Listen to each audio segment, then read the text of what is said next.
9월 한 달 동안 저희가 다윗서라는 제목으로 시리즈 진행하고 있습니다. 사무엘 하 말씀을 통해서 우리가 다윗 왕에게 배우는 소소한 신앙의 기본 요소들에 대해 이야기를 하고 있는데요. 지난주에는 저희가 예배에 대한 이야기를 했고요. 오늘은 말씀에 대한 이야기를 할 거고요. 다음 주에는 헌금에 대한 이야기를 할 겁니다.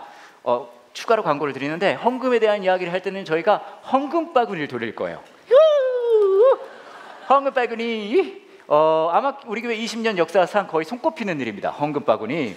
그래서 보니까 헌금 바구니가 저희가 부족하더라고요.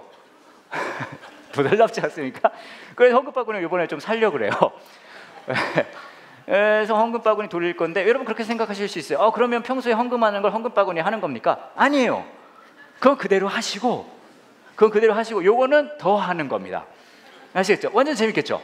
제가 알아요. 평소에 여러분 늘 더 하고 싶었는데 헌금 바구니 안 돌려서 못 하고 계셨던 거. 다음 주에 저희 헌금 바구니 돌릴 예정이니까, 혹시나 다음 주에 오셔서 왜 진작 얘기를 하지, 준비를 못 해왔잖아요 하실 수 있으실까 봐 미리 귀뜸해 드리는 거예요. 아시겠죠? 히히. 그렇게 하고, 오늘은 말씀에 대한 이야기 할 건데요. 오늘 본문 말씀이 엄청 길어요. 왜냐하면 말씀에 대한 얘기를 하니까 말씀을 읽는 거고, 다음 주는 헌금 얘기를 할 거기 때문에 헌금을 더 할 거고요. 그 다음 주는 기도 얘기를 할 거거든요. 기대되지 않습니까? 그때는 문 잠글 거예요. 하여튼 그렇게 진행이 될 예정이고요. 오늘 같이 보실 말씀은 사무엘하 7장 1절부터 29절입니다. 주보를 보시면 아시겠지만 말씀이 흘러 넘치고 있어요. 네, 아마 함께하는 교회 역사상 가장 긴 본문 말씀이 아닐까 짐작이 됩니다. 빨리빨리 해야 돼요. 시간이 없어서 할 게 많기 때문에. 7장 1절부터 29절인데 저 한 절 읽고 여러분 한 절 읽고 태그 매치를 읽어보도록 할게요. 다윗 왕은 자기 왕궁에서 살았습니다. 그리고 여호와께서는 주변의 모든 원수를 막아주셔서 다윗에게 평화를 주셨습니다.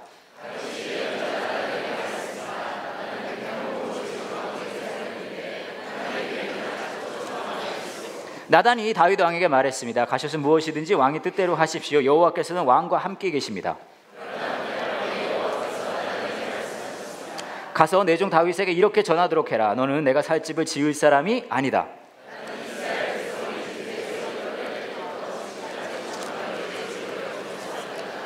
나는 계속해서 이스라엘의 지파들과 함께 옮겨 다녔고 한 번도 이스라엘 백성을 돌보는 지도자들에게 백향목 집을 지어달라고 한 적이 없다.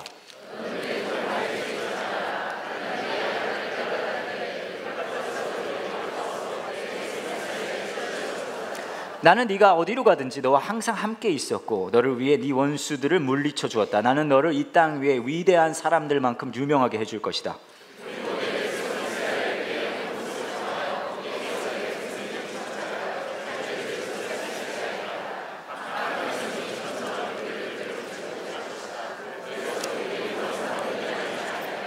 내가 사사들을 세워 나의 백성을 다스리게 했던 때와는 다르게 나는 너의 모든 원수들을 물리쳐 너에게 평화를 줄 것이다. 또 나는 내 자손들이 너의 뒤를 이어 이스라엘 왕이 되게 할 것이다.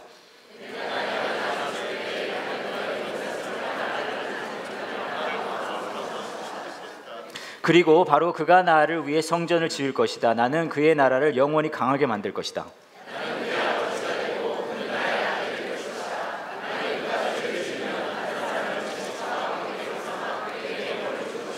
그러나 나의 사랑과 자비를 거둬들여 사울에게서 마음을 돌렸던 것처럼 너의 아들에게서는 나의 사랑을 거둬들이지 않을 것이다.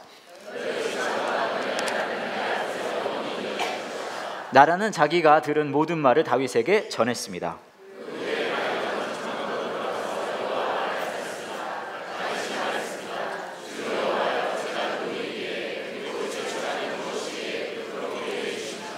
주 여호와여, 주께서는 장차 제 집안에 말씀하신 것도 부족하여 인류의 대강령을 주셨습니까?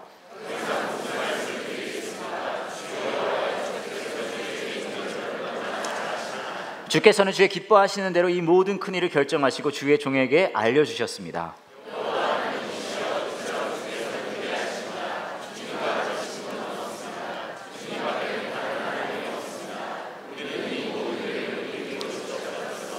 그리고 주님의 백성인 이스라엘과 같은 백성도 없습니다. 하나님께서 이 땅 위에서 오직 한 백성을 구원하사 자기 백성으로 삼으신 것은 이스라엘 뿐입니다. 하나님께서는 저희가 주의 땅을 위하여 위대하고 놀라운 기적을 일으키셔서 주의 이름을 널리 알리셨습니다. 하나님께서는 이집트와 여러 나라들과 그 신들에게서부터 이 백성을 구해 주셨습니다.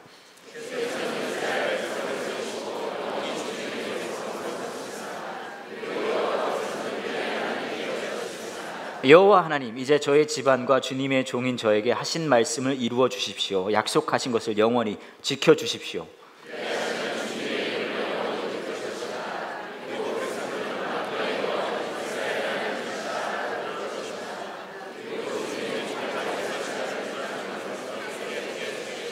만군의 여호와여, 이스라엘의 하나님 주께서 이 모든 것을 저에게 보여주셨습니다. 주께서는 너의 집안을 굳게 세우겠다고 말씀하셨습니다. 그래서 주님의 종인 제가 감히 주께 기도드리는 것입니다.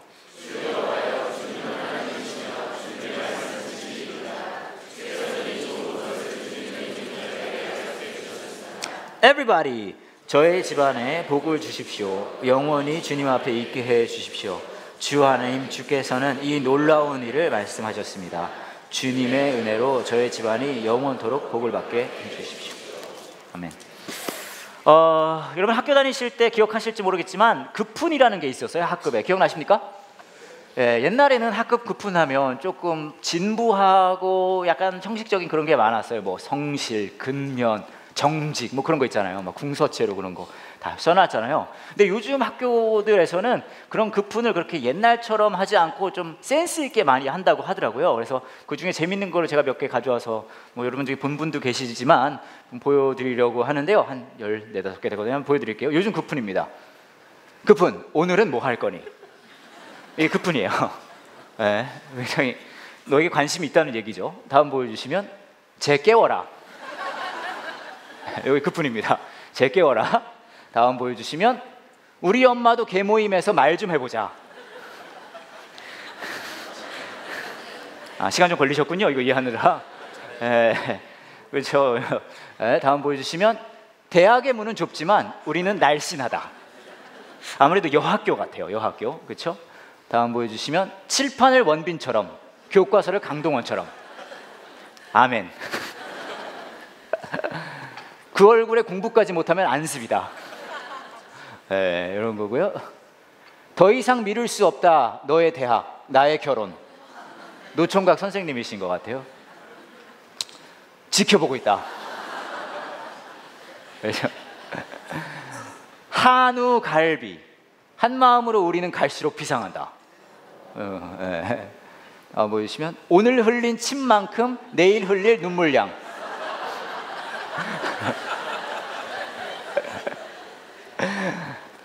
우주 정복. 우리는 주말에 정석을 복습한다. 여기 말고 칠판 봐라.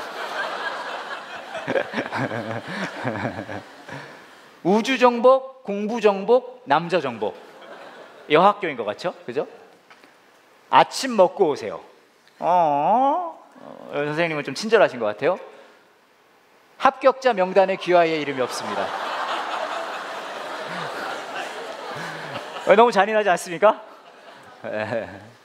스스로 깨면 병아리, 남이 깨면 후라이. 이제 이런 게 이제 학급 급훈이래요. 재밌는 이유가 이게 여러 가지 표현을 했어요. 보면 뭐 남이 깨면 뭐 어쩌고 병아리, 후라이 이런 얘기했잖아요. 근데 표현은 다 다르지만 이 밑바탕에는 사실 같이 가고 있는 하나의 선생님들이 급훈을 통해 얘기하고 싶은 게 딱 하나 있는 것 같아요. 뭘까요? 공부하라는 거죠. 근데 공부하라는 이야기를 이런 여러 가지 다른 표현을 가지고 하고 있습니다. 근데 이런 급훈뿐만 아니라 잘 생각해 보시면 우리가 이제 말씀에 대한 이야기를 할 건데 말씀까지 가기 전에 일반적으로 우리가 하는 그냥 말 중에서도 이런 게 굉장히 중요해요. 무슨 말이냐 하면 표현을 어떻게 하느냐도 중요하지만 그 표현을 통해 진짜 얘기하고 싶은 방향성을 캐치하는 게 진짜 더 중요하단 말이죠. 그때 정말 우리가 말이 통했다, 소통을 했다라고 이야기를 할 수 있다는 거죠. 예를 들면 여러분 자녀가 이제 우리가 청소년들 얘기를 좀 했으니까 청소년 자녀가 있다고 쳐요. 학교를 다니는데 고등학생입니다. 근데 어느 날 성적표를 가져왔어요. 근데 너무나 아름답게도 예수님 닮은 성적표 가져온 거예요. 겸손한 성적표. 그렇죠? 반에서도 반석이 되어주는 성적표. 이제 그런 걸 가져온 거예요. 그런 걸 막 이제 조마조마하는 마음으로 갖다 줬어요. 이걸 딱 보면 엄마의 마음이 어떨까요? 한숨 푹 나오죠. 에이씨, 이렇게 나올 거 아니에요. 그리고 이 엄마가 자기도 모르게 이런 말을 하게 됩니다. 잘한다. 근데 이걸 보고 아이가 흥분하기 시작해요. 맞아요, 엄마. 이번에 제가 좀 잘했다고 생각했어요. 엄마는 그래도 알아줘서 고마워요. 막 그래가면서 이렇게 이야기를 하면 이게 제대로 된 소통이 일어나고 있는 게 아니죠. 표현은 잘한다고 이야기하고 있지만 지금 엄마가 실제로 얘기하고 있는 방향성은 뭐냐 하면 잘한다는 이야기가 아니라 너 이딴 식으로 하면은 대학 가기는 글렀어 이놈의 삐삐야 이런 식으로 이제 가는 거 아니에요. 근데 그거를 캐치해야 되는데 그냥 잘한다는 표현만 들으면 진짜 캐치해야 될 거, 들어야 될 거 못 들을 수 있다는 거죠. 무슨 말이냐 하면 수만 가지 표현들 중에 진짜 중요한 건 그것이 의도하고 있는 방향성이 훨씬 더 중요하다는 이야기입니다. 저와 여러분이 오늘은 말씀에 대한 이야기를 할 거예요. 교회를 다니면요 여러분 말씀이라는 것의 비중이 엄청 크다는 걸 잘 알고 계실 거예요. 그렇죠? 이미 예배 안에서도 무슨 비율이 가장 크냐 하면요 말씀 비율이 제일 커요. 제가 가장 많이 얘기하잖아요. 제가 시간 다 써요. 그렇잖아요. 생각해보시면 예배 때 가장 많은 비중을 차지하는 건 아까도 말씀드렸지 뭐예요? 말씀이요. 그 다음 뭘까요? 영화. 그 다음은 기타 등등. 그렇잖아요. 그만큼 말씀의 비중이 우리 교회 다니는 사람들은 크단 말이죠. 그래서 뭐 말씀 읽어라라는 얘기도 하고요. 우리 교회 같은 경우는 큰 돈을 들여서까지 와플터치 큐티집을 갖다 놓고 여러분들 평소에 말씀 보라고 권해드립니다. 꼭 가져가서 말씀을 보세요. 근데 우리가 이것을 생각할 때 이걸 어떻게 받아들여야 될까요? 말씀이라는 것을 우리가 어떻게 대해야 될까요? 어떤 분들은 교회를 오래 다니신 분들은 말씀하면 이제 성경 뭐랄까 약간 전통적이고 보수적인 분들은 말씀하면 그걸 그대로 뭐라 그럴까 지켜야 된다는 분들도 계실 수 있어요. 그죠? 막 그런 성경 있잖아요. 두꺼운 성경이고 사이드가 전부 빨간색으로 되어 있는 성경 아시죠? 글씨를 이렇게 읽는 성경, 저절로 이게 뭐죠? 수긍되는 성경이잖아요. 읽고 있으면 말씀을 그대로 지켜야 된다 그런 분들도 계세요. 그래가지고 막 전화기 성경 어플 같은 거는 안 된다 하시는 분들도 많이 계실 수 있고요. 그리고 어떤 분들은 막 말씀하면 막 귀하게 여겨서 막 이거를 너무 거룩하기 때문에 집에서 가장 거룩한 공간에 꽂아놓고 다시는 보지 않는 그런 분들도 계실 수 있잖아요. 그죠? 또 어떤 분들은 너무 뭐라 그럴까요? 말씀을 막 귀하게 여겨서 그냥 막 말씀 소리만 나오면 막 할렐루야 아멘이 그냥 나오시는 분들도 계실 수 있습니다. 다 좋아요. 나쁘다는 얘기를 드리는 건 아닙니다. 그런데 그거보다 어쩌면은 우리가 진짜 본질적인 것을 놓칠 수 있다는 얘기죠. 무슨 말이냐면 어쩌면 때로는 우리는요 말씀이라는 것을 들으면서도 말씀이라는 것을 대하면서도 표현과 뭐 그런 건 다 들었는데 때로는요 그 방향성을 놓칠 때가 많이 있다는 거죠. 어쩌면 하나님의 말씀이 우리에게 주어진 이유는 이걸 보고 말씀이 들려질 때마다 아멘, 할렐루야 이걸 하라는 것이 아니라 그냥 종교적으로 예식적으로 말씀을 대하는 게 아니라 때로는 그냥 말씀이 너무나 좋아서 어떤 그런 분들도 계실 수 있잖아요. 성경 구절대로 막 평소에도 말을 할 수 있는 남편이 다음날 아침 된장찌개가 있으라 하시매 아내가 거기에 노하여 가라사대 독사의 자식아 이럴 거면 널 낳아준 그 여자에게 돌아가거라. 그때의 남편이 매우 신음하며 돌아갈지라. 막 이렇게 하시는 분도 계실 수 있잖아요. 근데 이런 게 아니라 정말 중요한 건 우리가 말씀을 대할 때는 그것이 진짜 그것을 통해 하나님이 우리에게 주고 계시는 방향성이 무엇인지를 맞닥뜨려야 된다는 거죠. 그게 훨씬 더 중요하다는 얘기예요. 저희 홍대 가까운 교회가 서울에 있습니다. 홍대 가까운 교회가 서울에 있는데 예전에는 지금도 어느 카페에서 모여서 예배를 드리고 있어요. 근데 그 전엔 다른 카페에서 예배를 드렸는데 그 카페는 어떤 카페냐면 1층에 있고요. 그 큰 길거리가 바로 홍대 쪽에 있어요. 그래서 지나가는 사람들이 우리가 예배를 드리고 있으면요 다 유리로 되어 있기 때문에 우리가 예배 드리는 걸 지나가면서 볼 수 있어요. 그런 이제 곳에서 예배를 드렸거든요. 몇 년 전에. 근데 어느 날 이제 뭐라 그럴까요? 이제 예배를 드리고 있는데 한 여자분이 들어오신 거예요. 여자분이 들어오셨어요. 그랬더니 이렇게 막 보시는 거예요. 우리 예배 드리고 있을 때. 그랬더니 그날만은 저희 아내가 자주 가진 않지만 홍대 가까운 교회에 그날만은 제 아내가 같이 예배 드리고 있어서 그 앉아서 이분이 막 이렇게 보시다가 제 아내한테 귓속말을 막 하는 거예요. 그때 제 아내가 갸우뚱하더니 그 여자분에게 또 귓속말을 합니다. 근데 이분이 또 갸우뚱하더니 앉으시는 거예요. 그러니 끝까지 예배를 드리고 들으셨어요. 근데 이제 그걸 보고 있는 제가 갸우뚱하는 거죠. 이분은 어떻게 알고 오셨을까? 왜냐하면 가까운 교회 그 당시 진짜 조그만 교회였거든요. 20여 명 모이는. 예배가 끝나고 나서 제가 이분에게 물어봤어요. 어떻게 교회를 알고 오셨습니까? 라고 여쭤봤더니 이분은 사실 교회를 온 게 아니었어요. 이 카페 단골인 거예요. 그러니까 이분은 커피를 사 먹으러 들어온 거였어요. 근데 분위기가 이상하잖아요. 분위기가 좀 이상하다 그래가지고 때마침 근처에 앉아있던 제 아내에게 귓속말로 물어본 거죠. 끝났나요? 라고 물어본 거예요. 무슨 의미냐면 영업시간이 끝나는지 물어본 거예요. 근데 제 아내는 그 얘기를 듣고 예배 시간이 끝나는지 물어본 줄 안 거죠. 그래서 얘기를 해줬어요. 안 끝났어요. 그러니까 이분이 앉아서 예배를 드린 거예요. 오늘은 영업을 이렇게 하나 보다. 그래가지고 그러고 앉아 예배를 끝까지 들은 거예요. 그래서 제가 죄송하다고 말씀드렸어요. 미안합니다. 근데 일요일은 저희가 이렇게 모여서 예배를 드려요. 그랬더니 이분이 말씀하시는 거예요. 근데 오늘 되게 좋았다고 그렇게 얘기를 하는 거예요. 그래서 그래요? 그래서 제가 그러면 그냥 가지 마시고 우리가 이렇게 함께 어울리는 시간이 이제 예배 후에 이렇게 있거든요. 같이 좀 어울리시겠습니까? 얘기를 했어요. 왜냐하면 교제 시간이라 그러면 교회를 안 다니시는 분한테 좀 낯설 수 있잖아요. 그죠? 근데 할 수 있는 말이 그런 거밖에 없더라고요. 어울리는 시간. 대체할 수 있는 말이 별로 없어요. 왜 이분이 갑자기 그러는 거예요? 그러면 여기 파리 한다는 겁니까? 그러는 거예요. 그 제가 뭐 그런 거예요. 근데 이분이 그러시는 거. 그러면 밖에 제 차에 지금 와인이 3병이 있는데 그거 갖고 와도 돼요? 그러시는 거예요. 그래서 제가 또 목회자로서 그런 얘기를 들으면 어떻게 답을 해야 될까 고민하다 그렇게 말씀드렸어요. 이분이 와인을 3병 갖고 와도 돼요? 그래서 제가 그렇게 얘기했죠. Why not? 근데 이분이 프랑스에서 와인을 수입하는 일을 하시는 분이신데 이제 지나가다 차 세워놓고 커피 얼른 사갖고 들어오려다가 엮인 거죠, 저희랑. 놀랍게도 이분이요, 그 이후로 한 1년 정도 우리 가까운 교회 가족이 됐어요. 그리고 이사를 가시는 바람에 이제 교회를 떠나시게 됐는데 그때도 굉장히 많이 아쉬워하셨어요. 그래서 생각해봤어요. 이분은 도대체 왜 그렇게 커피를 사러 들어왔다가 우리 교회 가족까지 되게 되셨을까? 그 이유가 뭘까?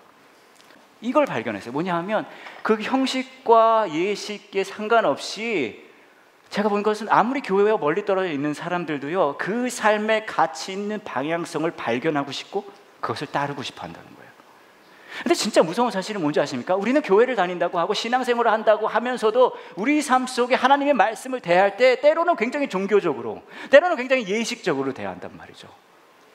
그리고 너무 안타깝게도 그 하나님의 방향성은, 말씀에서 만날 수 있는 그 방향성은 우리 삶에 일어나지 않는 경우가 굉장히 많아요. 왜일까요? 왜냐하면요, 하나님은요 아주 자주 우리가 마음에 들지 않는 방향으로 우리에게 말씀하세요. 이분이 좀 문제가 있어요. 그렇지 않아요? 우리가 그런 게 있거든요. 원치 않는 걸 쫓아가는 거 되게 싫어해요, 우리 안에.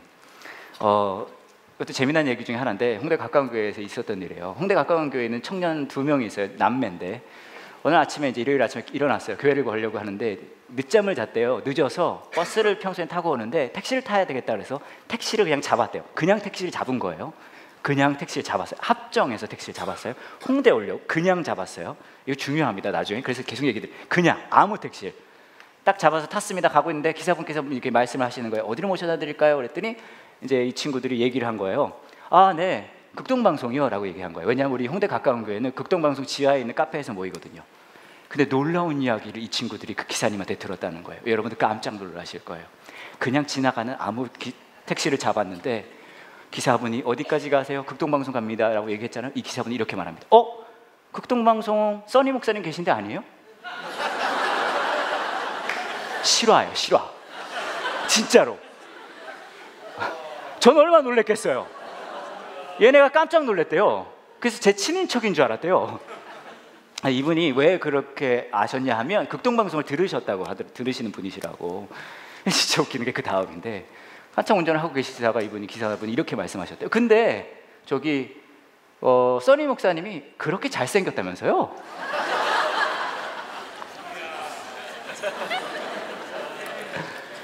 우리 여기서 깨달을 수 있어요. 진리는 이긴다. 이 친구가 저한테 와서 그렇게 얘기를 하는 거예요. 목사님이 얼마나 설교 때 잘생겼다는 얘기를 해대면 심지어는 방송으로 듣는 분까지 이렇게 세뇌를 당합니까? 제가 그 얘기를 하는 거예요. 제가 그때 깨달았어요. 얘네가 아직도 진리를 받아들이지 못하는구나. 잘 들으세요, 여러분. 아무리 진리의 말씀이 선포되어도 그것을 받아들이고 싶지 않는다면 받아들일 수 없어요. 아멘. 무슨 말입니까? 우리는요, 우리 삶 속에 하나님의 말씀을 만난다고 하지만 그 말씀의 방향성이 우리의 원하는 방향성과 다를 때가 굉장히 많이 있어요. 그렇지 않습니까? 오늘 말씀을 보면 다윗이 좋은 생각했어요. 긴 말씀 읽었으니까 제가 짧게 요약해 드릴게요. 지난주에 얘기했죠. 하나님의 교회가 들어와서요, 다윗 흥분했어요. 나 왕궁 사는데 하나님께 텐트 들어가 있네. 하나님께 집을 쌓아야 되겠다. 그러고 얘기해서 나단한테 얘기했어요. 콜! 그랬더니 나단이 그래서 나단이 가서 하나님한테 얘기했으니까 하나님이 오는데 맥주 또!한 거예요. 그러니까 나단이 와서 한 거예요. 그러니까 다윗이 이렇게 된 거예요.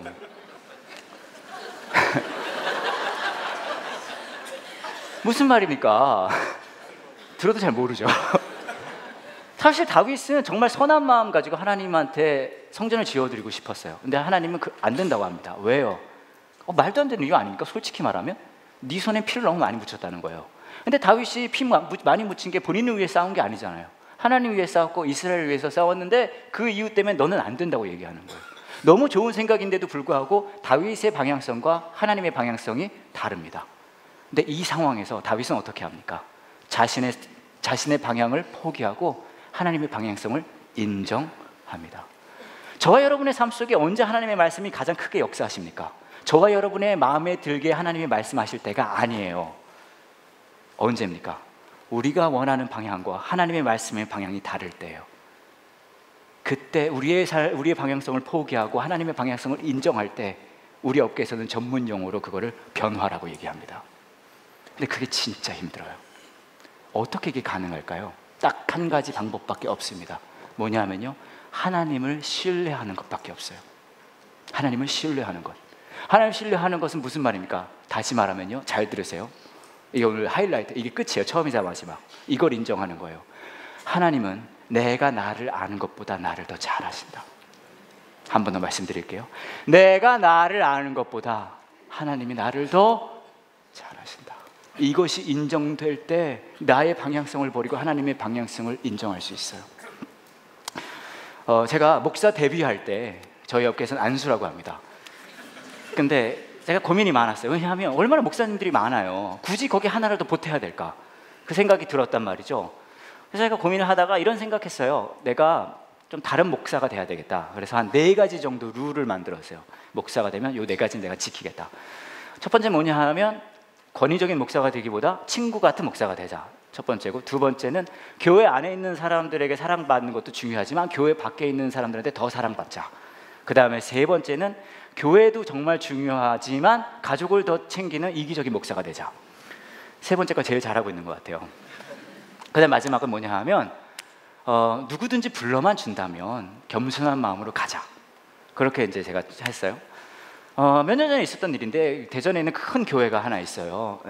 중모교회라고. 그 교회에서 저한테 연락이 온 거예요. 장 무슨 동 목사님께서 계시는데 모르실 거예요. 제가 다 숨겼으니까. 근데 그 교회에서 연락이 왔어요. 서리 목사님이시죠? 그래서 네 맞습니다. 우리 교회 와서 말씀 좀 전해주세요 그러는 거예요. 제가 그때 생각했어요. 이제 내가 메이저리그로 가는구나. 이제야 날 알아주는구나. 가서 한번 뒤집어 놔야 되겠다. 막 이러고 있었죠. 근데 얘기를 하는 거예요. 그럼 제가 가서 누구에게 말씀을 전합니까? 라고 물어봤더니 그러는 거예요. 여름 성경 학교를 하는데 초등들을 대상으로 해달라는 거예요. 가고 싶지 않더라고, 확. 하지만 제가 4번째 약속한 게 있잖아요. 부르면 일정이 맞으면 무조건 간다. 진짜 그래가지고 뭐 몇천 명 있는 데도 가보고 2-3명 있는 데도 가거든요.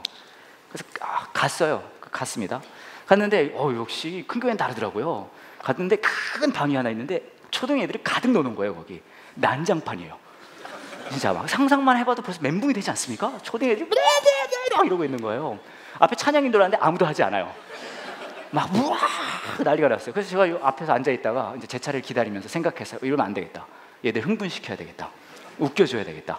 그래가지고 이제 제 차례가 돼서 막 설교를 시작했는데 그때 제가 막 그래서 모든 거 다 진짜 열과 성을 다해서 애들 막 웃겨주기 시작한 거예요. 흥분을 시키기 시작한 거죠. 근데 난리가 났어요. 애들이. 그러니까 선생님들이 애들이 제어를 못하는 거예요. 와 완전히 진짜 난장판이 돼버린 거예요. 제가 막 웃겨주면 애들이 이러고. 그래서 그 이후에 제가 너무 힘들었거든요 그날. 그래서 생각했어요. 초딩 애들한테는 가지 말자.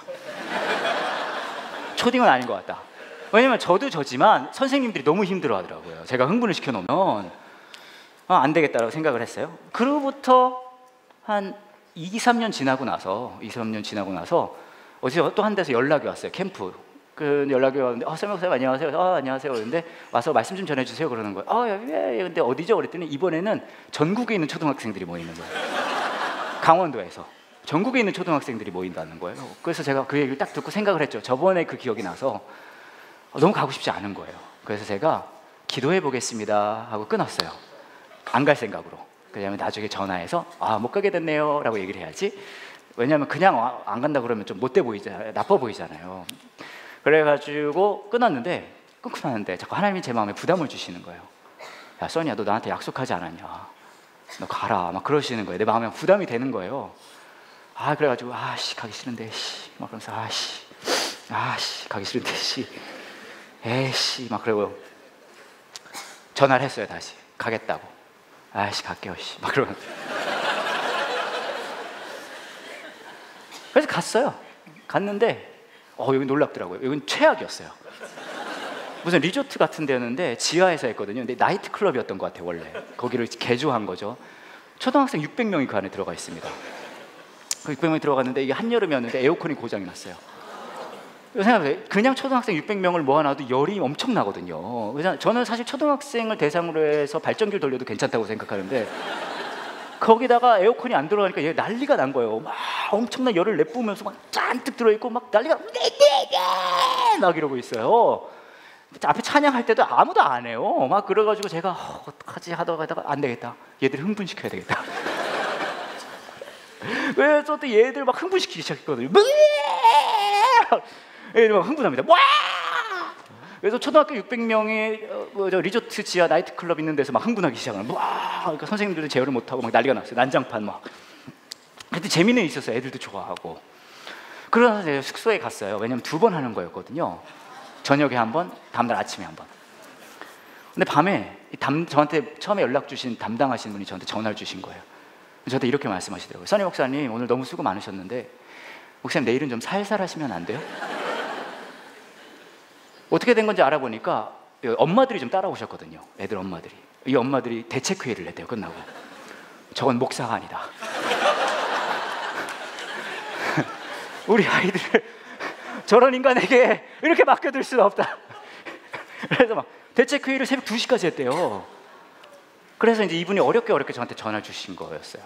그래서 다음날 이제 굉장히 자제해가면서 살살 했어요. 집에 오는 길에 제가 막 기도했거든요. 어떻게 제가 기도했을까요? 하나님 내가 안 간다 그랬잖아요. 그러니까 안 간다고 내가 했잖아요. 하나님 왜 자꾸 부담을 줘요? 자꾸 이러면 다음부터 말 안 들을 거예요.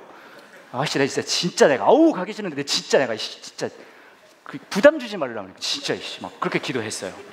거룩하게. 그리고 한 3개월 정도 지나고 나서 제가 바로 여기 서 있었어요. 여기. 근데 어떤 분이 딱 들어오시는 거예요. 아이 한 2명 데리고 딱 들어오시더니 저한테 이렇게 말씀하십니다. 써니 목사님 진짜 영상보다 실물이 훨씬 나시네요. 제가 말씀드렸어요. 맞습니다. 근데 처음 뵙는 분이라 어떻게 오셨어요? 라고 여쭤봤더니 이분이 말씀해 주시는데 3개월 전에 그 초딩 캠프 있잖아요. 강원도에 있었던 나이트클럽 캠프. 그 중에 하나가 대전 사는 애예요. 근데 얘가 캠프가 끝나고 집에 간 거죠. 집에 가서 아빠를 만났는데 아빠한테 이렇게 얘기한 거예요. 아빠! 이번에 내가 캠프를 갔다 왔는데 어떤 미친 목사님이 왔어. 근데 진짜 재밌었어 그랬다는 거예요. 진짜 웃겼어 그랬대요. 근데 그 얘기를 듣고 교회를 다니지 않는 이 아빠가 생각을 했대요. 아니 목사가 재밌어봤자 얼마나 재밌어. 그리고 우리 교회의 영상을 찾아봤다는 거예요. 그리고 영상을 다 찾아보셨대요. 그리고 교회를 오신 거예요. 아이들을 데리고. 그리고 나서 저한테 그러시더라고요. 다음날 예배도 오실 거라고. 그래서 그래요? 그랬단 말이에요. 그리고 나서 다음날 이제 이 가족이 왔다가 가셨어요.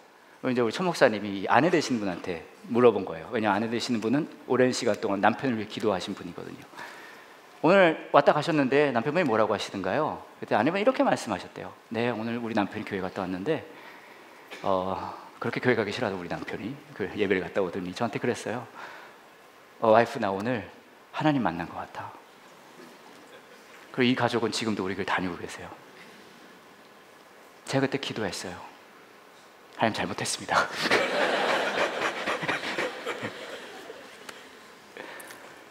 여러분 그거 아십니까? 내가 나를 아는 것보다 하나님이 나를 더 잘 아세요. 안 그렇습니까? 여러분의 삶을 되돌아보시면 여러분의 삶에 하나님께서 안 계신 적이 있으셨던가요?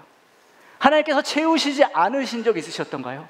매 순간순간 여러분보다 여러분을 더 잘 아셨던 분은 바로 우리 하나님이시죠. 근데 왜 이렇게 힘든 줄 아십니까? 하지만 하나님, 내 삶을 내가 더 잘 아는 것 같거든요. 그런 저와 여러분에게 하나님께서는 끊임없이 말씀하세요.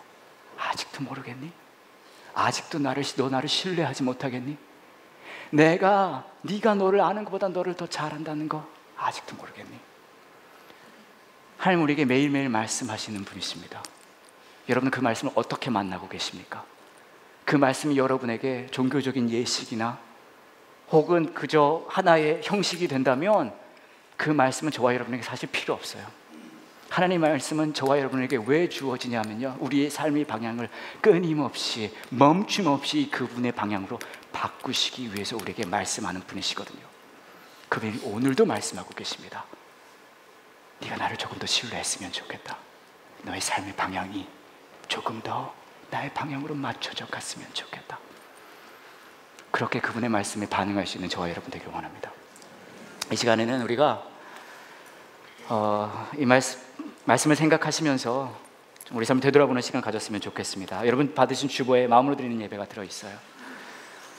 여러분의 삶은 지금 그 하나님의 방향성을 인정하고 살고 계십니까? 한번 되돌아보셨으면 좋겠어요. 하나님의 말씀이 여러분에게 종교적인 형식이나 그저 늘 맞닥뜨리는 하나의 교회의 도구가 되고 있지 않습니까? 여러분의 삶을 되돌아보시면서 여러분의 기도와 다짐을 한번 적어보셨으면 좋겠어요. 그리고 그렇게 하시면서 오늘 순서를 하나 더 준비했습니다. 같이 갈 거예요. 성찬 테이블을 저희가 준비했는데 성찬은 없거든요. 대신 뭘 준비했냐면요, 여러분에게 말씀 카드를 드릴 거예요.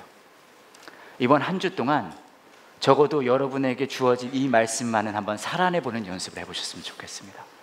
이 말씀을 보고 묵상하고 기도하고 내가 이 말씀을 어떻게 이 한 주 동안 살아낼 수 있을까 고민하고 몸부림치는 그런 괴로운 시간 가지셨으면 좋겠어요. 그렇게 하나님의 방향성을 인정하는 그런 경험 됐으면 좋겠으니까요, 마음에 드리는 예배 쓰시면서 이것도 나오셔서 하나씩 가져가시면서 그런 시간 잠시 갖도록 하겠습니다. 이 시간 함께 기도하는 마음으로 함께 참여할게요.